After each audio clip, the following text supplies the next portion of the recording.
kami ni Pastor Apollo Kibuloy, baka makuha pa namin sa aming puso, mapatawad kahit konti, dahil mapagpatawad si Pastor.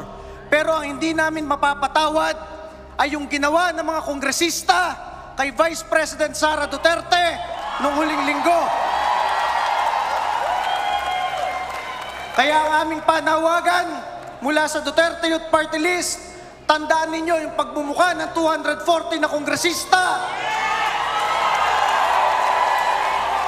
na nag-impeach kay Vice President Sara Duterte. Kung ano yung ginagawa sa Davao del Sur, sinisira ang letrato ng congressman nila sa sobrang galit ng mga taga Davao del Sur. Sana tayong 32 million na lampas ng mga Pilipino ay manindigan ngayong eleksyon na ito. Huwag niyo iboto! Huwag niyo iboto lahat ng nagtraidor na kongresista sa mga Duterte.